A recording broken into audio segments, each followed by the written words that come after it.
1962년에 87세로 세상을 떠난 프리츠 크라이슬러라고 하는 아주 유명한 그 바이올리니스트가 있었습니다. 아마 여러분 아시는 분들은 다 아실 거예요. 이분은 이 연주뿐만 아니라 직접 작곡을 하면서 많은 영향력을 끼쳤는데, 따라서 수입도 적지 않게 있었죠. 연주회, 콘서트, 또 컴포지션, 작곡을 하면서. 그런데 이분이 자기에게 들어온 그 수입의 대부분을 다 선한 사업을 위해서 기부를 했어요. 그러던 중에 한 번은 여행을 하다가 어느 악기점에 스토어에 들렸는데 너무나 정교하게 만들어진 바이올린을 하나 본 거예요. 그래서 그것을 꼭 사고 싶어서 주인에게 값을 묻고, 그 다음부터는 당분간 돈을 모으기 시작을 했습니다. 그 바이올린을 구입하기 위해서. 그래서 충분히 돈을 모아가지고 그 가게에 갔습니다. 그 살려고 갔는데 그만 그게 이미 팔렸다는 거예요. 그래서 이 사람이 포기하지 않고 그 새로 사간 사람이 누굽니까? 그래서 뉴 오너를 찾아갔습니다. 이 사람은, 새로운 그 주인은 누군가 하면 이 악기 컬렉터예요. 수집가예요. 그래서 그분에게 내가 이 바이올린을 꼭 사고 싶으니까 내가 충분히 돈을 가져왔으니 내게 팔아달라고 그랬더니, 그분이 하는 얘기가 이 바이올린은 아주 특별한 가치가 있는 것인 걸 내가 알고 있습니다. 그래서 내가 영원히 소유하고 있으려고 합니다. 얼마나 실망이 됐었겠어요. 그래서 이제 그 집을 나서다가 갑자기 생각이 떠올랐어요. 그래서 다시 돌아서서 그 주인에게 얘기를 했습니다. 그러면 내 청탁이 하나 있는데 그 바이올린을 내가 한번 연주해봐도 되겠습니까? 그 바이올린이, 그 정교하게 만들어진 가치 있는 바이올린이 침묵 속으로 놓여져 있기 전에 내가 한 번만 연주하게 해주십시오. 그래서 허락을 했습니다. 그래서 그 집에서 이 크라이슬러가 그 바이올린을 가지고 연주를 하는데, 그 연주하는 동안에 그 새로운 오너의 마음이 변하기 시작을 했습니다. 너무나 아름다운 감동적인 연주가 끝나자 프리츠 크라이슬러에게 이렇게 얘기를 했습니다. I have no right to keep it to myself. 내가 이 바이올린을 내 혼자 가지고 있을 권리가 없는 것 같습니다. It's yours, Mr. Chrysler. Take it into the world and let the people hear it. 여기 바이올린을 가져가셔서 세상에 나가 많은 사람들이 이 음악을 듣게 하십시오. 오늘 본문 말씀에 보면 사도 바울은 이렇게 얘기를 합니다. 나는 할 수 있는 대로 복음을 전하기를 원하노라. 내가 복음을 부끄러워하지 아니한다고 얘기를 합니다. 사랑하는 성도 여러분, 지금 여러분이 받은 복음은 어디에 있습니까? 혹시 침묵에 놓여 있지는 않습니까? 사도 바울은 내가 복음을 부끄러워하지 아니한다. 나는 할 수만 있는 대로, 너희 로마 사람들 너희들에게 뿐만이 아니라 유대인들에게 뿐만이 아니라 이방인들에게, 지혜로운 자뿐만 아니라 어리석은 자에게, 모두에게 나는 복음을 할 수만 있는 대로 전하기를 원한다. 나는 복음을 부끄러워하지 않는다. 이렇게 얘기를 합니다. 여러분, 우리가 살다 보면 부끄러워한 일들이 생길 수가 있어요. 그런데 가만히 보면요, 저도 그렇지만 때로 우리가 이건 부끄러워할 일이 아닌데 부끄러워하는 것이 있어요. 가령 예를 들어서 1등은 못했지만 최선을 다했다면 부끄러워할 일이 아니잖아요. 사람마다 능력이 다 다른 거죠. 내가 열심히 일하지만 남들보다 수입이 많지 않아서 좀 더 비교적 상대적으로 적은 집에 그렇게 비싸지 않은 차를 몰고 다니는 거, 그거 부끄러운 일이 아니잖아요. 내가 정직하게 일해서 내 생활을 이어가고 있다면 그건 부끄러운 일이 아닙니다. 우리가 가족을 부끄러워할 것 아니죠.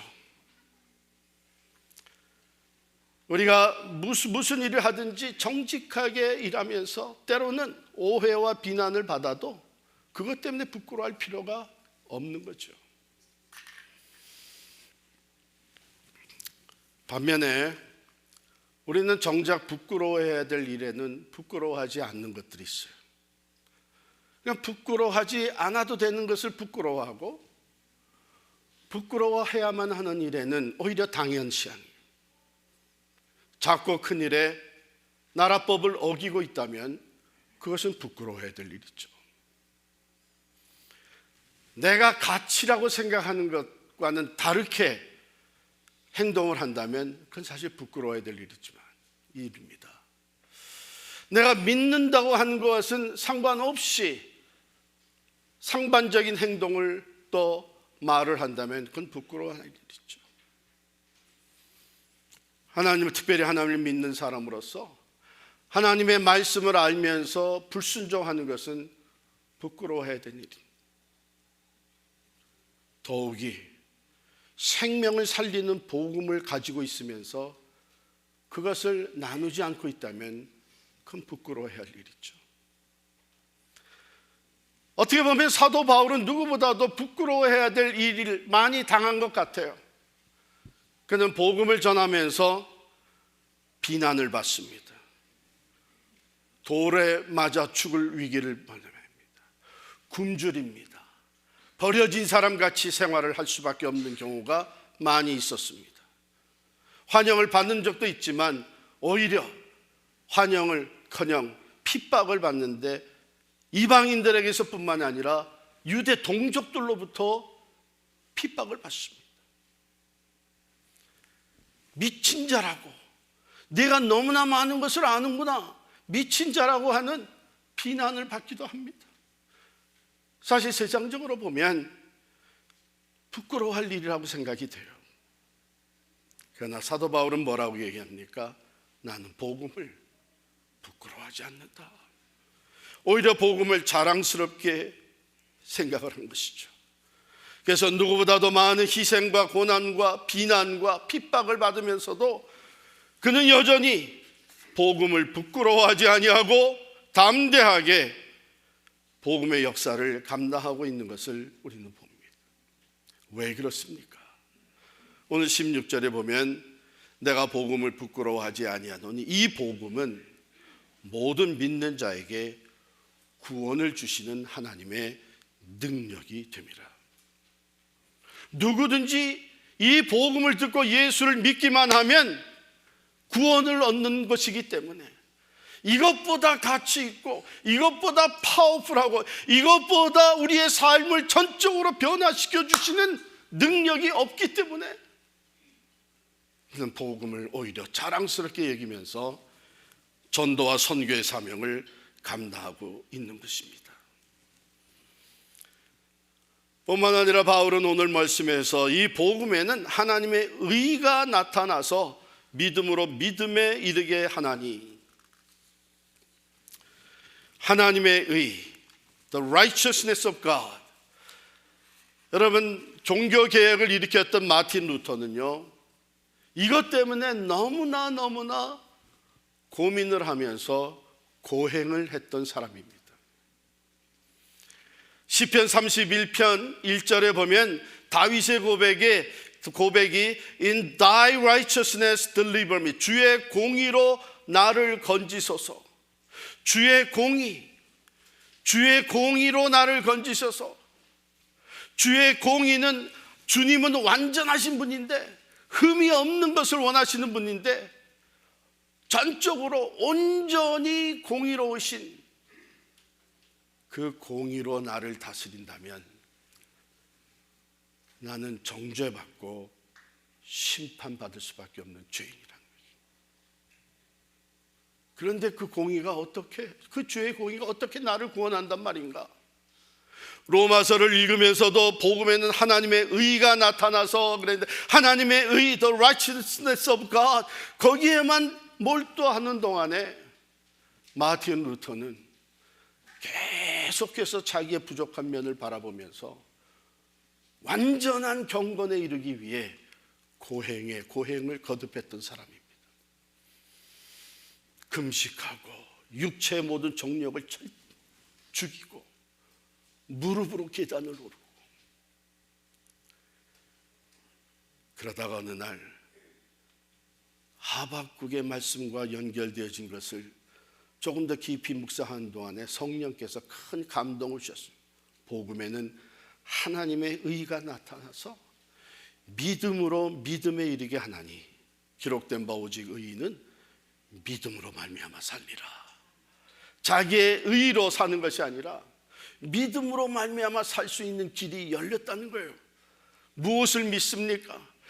내가 부족하고 죄인이고 온전하지 못한, 거룩하지 못한 사람이지만 예수 그리스도의 보혈이 내 모든 죄를 씻어주시고 그 죄값을 대신 주께서 치러주심으로 말미암아 나는 이제 하나님의 공의 앞에서 의롭다함을 얻을 수 있게 된 사람이 된 겁니다. 여기서 마틴 루터는 오직 은혜, 오직 성경, 오직 믿음을 부르짖으면서 종교개혁을 일으키게 됩니다. 그러면서 그가 고백하기를 오직 의인은 믿음으로 말미암아 살리라. 이 말씀이 내 앞에 낙원에 들어가는 문을 활짝 열어주었다, 이렇게 얘기를 합니다. 그렇습니다. 예수 그리스도의 복음에는 우리의 삶을 완전히 변화시켜 주시는 하나님의 능력, 죽음에서 생명으로, 죄와 사망에서부터 구원과 영생으로 옮겨주시고 우리의 삶의 날마다 변화시켜 주시는 그 하나님의 능력이 나타날 뿐만 아니라 거기에는 하나님의 의가 나타나서 우리로 하여금 믿음으로 말미암아 하나님 앞에, 거룩하신 하나님 앞에 의롭다함을 얻게 된 줄을 믿습니다. 이것이 복음의 가치요, 복음의 능력이요, 복음의 의가 됩니다. 여러분, 우리가 이 세상에서 사랑하던 부모님들이, 또 사랑하던 사람이 남기고 간 유언은 가장 소중하게 생각하죠. 아무리 못된 자식이라도 부모의 유언을 따라서 살려고 노력을 할 수밖에 없는 것은 그 마지막 남겨놓으신 말이 우리의 삶의 중심에 자리 잡고 있기 때문입니다. 예수께서 이 땅에서 마지막 남겨주신 말들, 마태, 마가, 누가, 요한 다 보게 되면 결국 이 복음의 증인이 되어달라고 하는 말씀을 남기셨습니다. 마가복음 16장 15절에 보면 너희는 온 천하에 다니며 만민에게 복음을 전파하라 말씀하셨습니다. 우리가 잘 알고 있는 마태복음 28장 19절 20절에도 보면은 더 위대한 위임령이 뭐예요? 그러므로 너희는 가서 모든 민족을 제자로 삼아 아버지와 아들과 성령의 이름으로 세례를 주고 내가 너에게 분반 모든 것을 가르쳐 지키게 하라 말씀하셨습니다. 오직 성령이 너에게 임하시면 너희가 권능을 받고 예루살렘과 온 유대와 사마리아와 땅끝까지 이르러 내 증인이 되리라. 이것들이 주께서 남겨놓으신 마지막 말씀들이에요. 그렇기 때문에 우리가 주님 앞에 설 때에 반드시 이 말씀에 대한 책임을 묻게 될 것입니다. 사도 바울은 이 말씀을 가슴에 품고 때를 얻든지 못 얻든지 본인이 말씀을 전하였고 복음을 선포하였고 사랑하는 믿음의 아들 디모데에게 너는 말씀을 전파하라, 때를 얻든지 못 얻든지 항상 힘쓰라고 했습니다. 여러분, 복음은, 예수 그리스도의 복음은 절대적인 것입니다.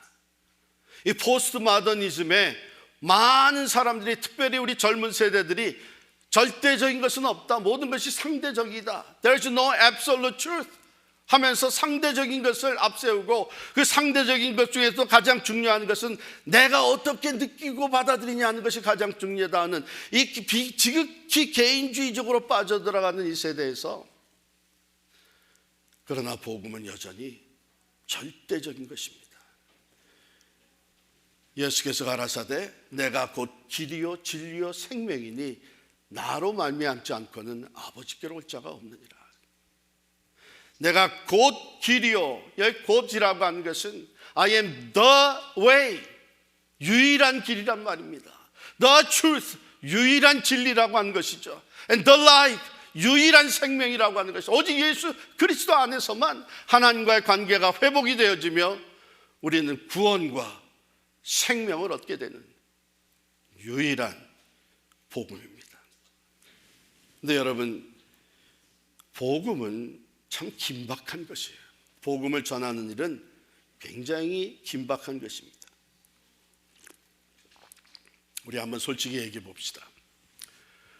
우리가 교회 생활을 오래 하다 보면 종종 이런 상황에 놓이게 됩니다. 교회 중심으로 모든 생각과 삶이 돌아가는 거예요. 교회 와서 예배드리고 봉사하고 사역을 감당하고 성도가 교제하고 교회 중심으로 1년, 2년, 10년 지나다 보면 우리도 모르게 구원, 영혼 구원의 열정이 식어버립니다. 그러면서도 우리는 교회를 잘 세워나가고 있다고 착각할 수가 있어요. 나는 신앙생활 잘하고 있다고 착각할 수 있어요. 분명한 것은 하나님이 가장 기뻐하시고 가장 원하시는 것은 영혼 구원입니다. 우리에게 복음을 먼저 주신 것도 우리로 하여금 다른 사람이 구원에 이를 수 있도록 복음을 전하게 하시기 위함입니다. D.L. 무디 목사님의 전기를 읽어보면 거기에 솔직하게 목사님이 남겨놓은 자신의 과거의 큰 실수, 과오를 볼 수가 있습니다. 그것은 무디 목사님이 시카고에서 대전도 집회를 할 때였는데요, 수많은 관중들이 청중익 운동장에 모여들었습니다. 그게 이제 집회를 인도하는데 자꾸만 성령께서 마음에 도전을 하시는 거예요. 오늘 저녁에 심판에 대해서, 종말에 대해서, 영혼 구원에 대해서 설교하라고 자꾸만 마음에 감동이 오는 거예요. 그게 무디 목사님이 그거는 내일 하려고 준비가 되어 있는데, 오늘 이 스케줄대로 진행을 해야 되는데, 그러면서 자꾸 미루니까 또 다시 감동이 오기를, 내일은 내 날이 아니지 않냐, 내일은 내 날이 아니다, 내일은 내 날이 아니다, 이런 음성이 자꾸 가슴에 들려오는 거예요. 그럼에도 불구하고 목사님은 준비된 대로 설교를 하고 그날 집회를 마쳤습니다. 그런데 그날 밤에 그 유명한 시카고 대화재가 발생을 했습니다. 시카고 전 시내가 불바다가 된 거예요. 수많은 사람들이 다 죽었습니다. 1871년 10월에 있었던 사건인데요, 300명가량이 사망을 했고 10만 명 이상이 집을 잃고 이재민이 되었습니다. 이것은 19세기 미국에서 일어난 화재 중에 가장 큰 규모의 화재였고, 시카고 다운타운, 시카고 도심 지역이 완전히 파괴되었습니다. 여러분이 지금도 그 시카고 다운타운에 가면은 워터타워라는 것을 볼 수 있어요. 아니, 워터타워 백화점 말고 거기 이제 그 옛날에 있었던 워터타워 하나가 이렇게 올라간 게 있습니다. 그거 하나만 남겨놓고 다 잿더미가 된 거예요. 무디 목사님은 그날 밤에 성령의 감동을 따라서 그 종말에 대해, 구원에 대해 담대하게 외치지 못했던 것이 평생 자기를 괴롭혔다. 이건 복음의 긴박성을 우리에게 말씀하고 있습니다. 기억하십시다. 내일은 내 날이 아닙니다. 내일은 내 날이 아니에요. 여러분, 우리가 전도하려고 할 때에 우리의 전도가 안 되는, 전도를 막는 이 장애가 저는 크게 세 가지가 있다고 생각을 합니다. 더보다 더 많아요. 전도가 잘 안 되는 위해서 10가지, 15가지 쭉 있는데, 저는 실제적으로 전도를 해보려고 했던 사람으로서, 또 전도를 지금도 하면서 살아가고, 또 성도들이 전도한 것, 전도 안 한 것 보면서 이 세 가지가 가장 큰 문제다 생각한 게 있어요. 그 첫 번째가 뭐냐면, 전도를 해서 내가 결과를 만들어야 된다고 생각을 하는 거예요. 그런데 내가 전도해서 예수님을 영접하게 만드는 케이스가 별로 없고 힘들기만 하단 말이에요. 그러니까 나는 안 되는구나 이렇게 생각을 하든지, 아니 이거 뭐 해도 소용이 없구나 이렇게 생각을 하. 그게 아닙니다. 여러분 잘 기억하세요. 예수님이 우리에게 전도해서 열매를 맺어내라고 하시는 게 아니에요. 복음을 전하라고 해요. 복음을 전파하는 것까지가 우리의 사명이에요. 사실 우리가 무슨 힘과 능력이 있어서 그 자리에서 결단하고 구원에 이르게 만들겠어요? 그것은 성령께서 하시는 거예요. 그런데 내가 그것까지 하려고 하니까 전도가 힘들고 오히려 낙심이 되는 거예요. 전도는 복음을 전하는 것까지가 우리의 사명이고, 열매 맺게 하는 것은 성령께서 하시는 줄을 믿습니다. 또 두 번째, 전도를 잘 안 하는 이유 중에 하나가, 전도는 전도의 은사가 있는 사람들이 하는 거다 이렇게 생각을 하는 거예요. 물론 전도를 특별히 잘하는 사람들이 있어요. 저도 그분들에게는 전도의 은사가 있다고 생각이 듭니다만은, 이 복음을 전하고 전도하고 선교하는 것은 모든 그리스도의 제자에게 주신 명령이에요. 그리고 전도하는 방법, 선교하는 방법은 다양한 방법이 있습니다. 그래서 외형적인 사람은 외형적인 방법대로, 내성적인 사람은 내성적인 방법대로 다양하게 관계 전도를 위해서 직접 나가서 복음을 한 사람 한 사람에게 전하는 축호 전도를 통해서 다양한 방법이 있어요. 은사가 없는 것이 아니라 우리의 관심이 없는 건 아닐까요? 또한 복음은 반드시 전하는 사람이 있어야 합니다. 우리도 누군가로부터 복음을 들었죠. 전해준 사람이 있습니다. 그래서 우리가 다음 세대에게도 전해야 되고, 우리 주변에 잃어버린 영혼들에게 전해야 돼요. 왜? 믿음은 들음에서 나온 줄. 전하는 사람이 없으면 어떻게 듣겠습니까? 그리고 복음을 전도하는 데는 물론 사랑하는 마음이 있어야 됩니다. 여러분도 아마 다 경험을 했을 거예요. 특별히 사랑의 마음이 어떻게 해서든지 참 너무나 사랑하는, 그래서 그 하트로, 마음으로 얘기를 하고 대화를 하고 기도할 때 열매가 참 특별히 주어지는 것을 경험을 할 거예요. 그러나 사랑하는 마음이 없어도 해야 됩니다. 억지로라도 해야 됩니다. 오늘 말씀에 보면 사도 바울은 뭐라고 그랬냐면은, 나는 지혜 있는 야만인이나 헬라인이나 야만이나 지혜 있는 자나 어리석은 자에게 다 내가 빚진 자라 그랬어요. 여러분 빚져 보셨어요? 네? 적어도 크레딧 카드 빚은 다 지고 있잖아요. 네? 우리 가정과 저희는 크게 빚을 져봤습니다. 그래서 사실은 미국에 와서 살게 됐고요. 근데 미국에 와서도 우리 부모님이 고집하시기를 그 모든 빚을 다 갚아야 된다. 그래서 73년도 정확히 50년 전에 이 미국에 와가지고, 저는 세븐일레븐에 나가서 일하고, 제 여동생은 중국 시장 가서 일하고, 제 남동생은 맥도날드에 가서 일하고, 제 형은 가발가게 가서 일하고, 그러면서 돈을 다 벌었어요. 다 학교 다닐 때죠. 그런데 열심히 일해가지고, 그때 달러 파워가 대단했습니다. 요즘도 괜찮지만 그때 대단했어요. 그래서 그 모아가지고 그 빚을 다 갚아냈어요. 왜요? 빚진 자로 사는 것은 고통스러운 거예요. 자유가 없어요. 언제까지 빚진 자로 살겠어요? 복음의 빚진 자로 사는 것은 마음에 부담감이 있는 거예요. 언제까지 전도하지 않고 살겠어요? 복음의 전도는요, 억지로라도 해야 돼요. 아유, 근데 뭐 사랑하는 마음도 없이 전도해봐야 무슨 소용이 있습니까? 그것 보세요. 그런 얘기하는 사람들은 전도를 안 해본 사람이에요. 제 친구들이 있습니다. 내 친구들 중에는 어렸을 때 친구들인데, 제가 어렸을 때부터 전도를 했는데 요즘도 가끔 기회가 있으면 전화로 또 한국에 방문해서 만나면 전도합니다. 아직까지 압니다. 아직까지. 그러니까 말이에요, 그 전도하다가 어떤 때는 미워지는 거예요. 아니 뭐 이런 자식이 다 있어.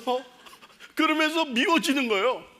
그런데 그럼에도 불구하고 억지로 전도를 하잖아요. 그럼 여러분 어떤 일이 생기는지 알아요? 그 다음에 불쌍해져요. 이 녀석도 이거 믿어보고 싶은데 안 믿어지는구나. 나한테 이렇게 늘 미안한 생각을 가지면서도 못 믿는구나. 불쌍한 마음이 드는 거예요. 그 다음에는 더 기도하게 되죠. 하나님, 이 친구를 불쌍히 여겨주십시오. 그러면서 그 친구 불쌍한 마음과 함께 그 영혼을 사랑하는 마음이 다시 내 안에서 일어나는 거예요. 미워졌던 마음은 사라지고 오히려 불쌍히 여기며 그 영혼을 사랑하는 마음이 더 뜨거워지는 거예요.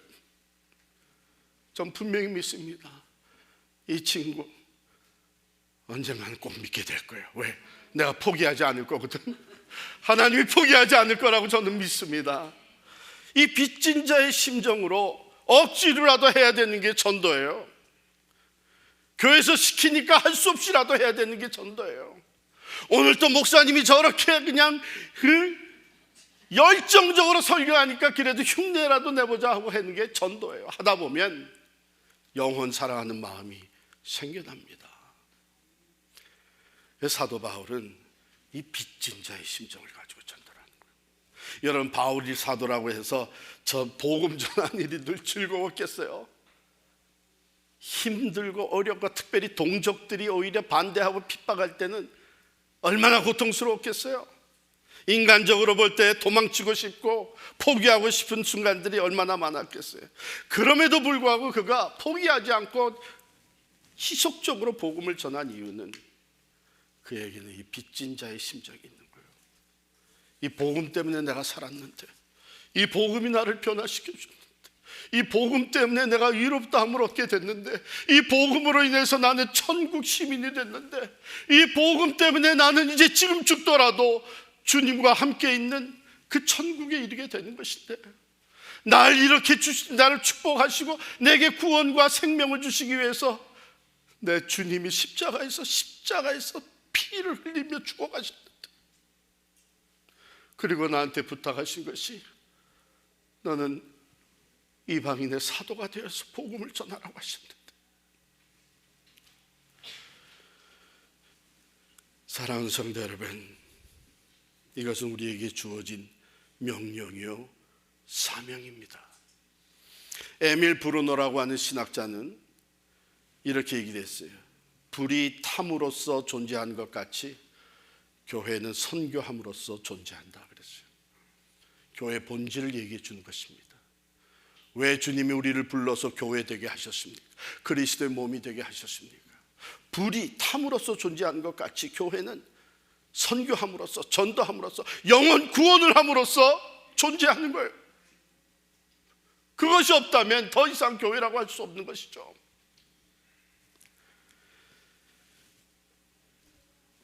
제가 엊그제 금요일, 토요일 이틀 저녁, 금요일 저녁과 토요일 저녁에 우리 가까이에 있는 우리 젊은 사람들이 모이는 GCC 교회 가서 수양의 저녁 집회를 인도를 했습니다.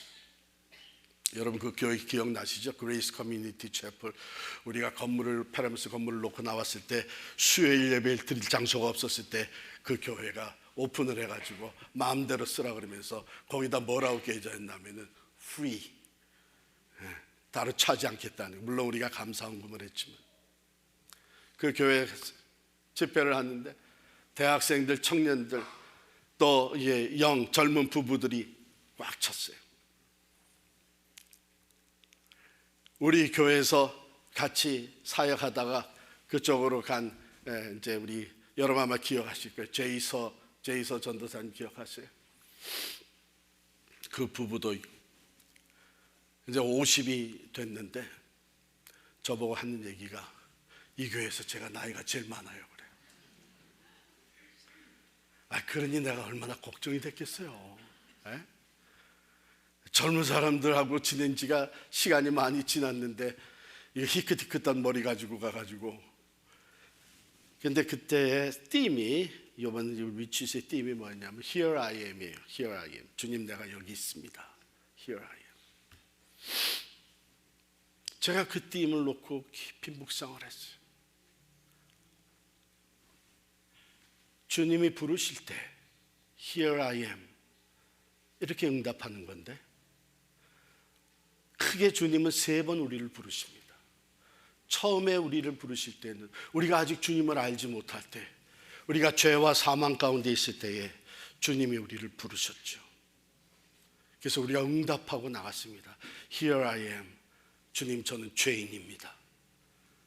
내 죄를 위해서 십자가에 달려 돌아가심을 믿습니다. 주님 내 안에 들어오셔서 나의 구주와 나의 주인이 되어 주옵소서. Here I am. 죄인으로서 우리는 주님 앞에 나갔습니다. 구원받은 자로 살아갈 때 주님께서 우리를 또다시 부르십니다. 천국 일꾼을 찾으시는 주님, 사명자를 부르십니다. 선교적 삶을 살아가도록, 선교 사역에 참여하도록 우리를 부르실 때 우리 또한 Here I am. 주님 내가 여기 있습니다. 나를 써주시옵소서. 응답하고 나갑니다. 3번째 부르십니다. 그땐 주님께서 이제 본향으로 돌아오라. 내 시간이 다 됐으니 come back home. 본향으로 우리를 다시 부를 때 우리는 그 주님을, 사랑하는 주님을 얼굴과 얼굴을 맞대어 보게 돼요. 그때 우리가 그 앞에 나아가면서 Here I am. 주님 내가 왔습니다. 주님 나를 불러주셔서 내가 본향으로 돌아왔습니다. 이렇게 즐겁게 기쁨으로 주님을 만나, 그러려면 부끄러움이 없는 삶을 살아야 되잖아요. 주님이 남겨주신 그 유언과 같은 명령, 복음을 전하라고, 내 증인이 되라고, 때를 얻든지 못 얻든지 복음을 전파하라고 하신 이 사명을 감당해야 되잖아요. 2번째 부르심에 우리가 성실하게 응답하며 살아갈 때에, 그때 비로소 우리는 마지막으로 부르시는 그날에 Here I am, Lord. 주님 내가 여기 왔습니다. 그래, well done, 잘하였다. 착하고 충성된 종아, 내 주인의 즐거움과 영광에 참여할지어다. 이렇게 돼야 되지 않겠어요? 사랑하는 성도 여러분, 오늘 말씀을 시작하면서 그 유명한 바이올리니스트에 대해서, 그 바이올린에 대해서 얘기를 했습니다. 이 바이올리니스트는 그 절묘하게 만들어진 바이올린이 침묵 속으로 안장되기 전에 다시 한번 플레이하기를 원했습니다. 그 결과 그 바이올린은 세상으로 나와서 그 아름다운 곡을 연주하며 많은 사람들에게 들려지게 됐습니다. 사랑하는 성도 여러분, 여러분이 받은 복음이 지금 어디 있습니까? Where is the gospel that you received? 하나님이 주신 복음, 나를 살려주신 그 복음, 내가 구원과 천국에 이룰 수 있게 하신 그 복음이 지금 어디 있습니까? 여러분의 머리에 지식으로만 남아 있습니까? 여러분의 삶에 있어서 여러분의 삶만, 그 복음의 삶만 여러분이 누리고 있습니까? 아니면 여전히 성경책 안에 있습니까? 오늘 주님 우리에게 말씀하십니다. 가서 전하라. 가서 복음을 전하라. 죽어가는 영혼들을 향해 나아가 때를 얻든지 못 얻든지 이 복음을 전하라. 내가 그것을 위해서 너에게 먼저 복음이 되어 주었고 너에게 이 복음을 맡긴 것이 아니냐. 사랑하는 성도 여러분, 이 시간 우리 조용히 눈을 감고 오늘 우리에게 주신 하나님의 말씀에 응답하는 시간을 갖겠습니다.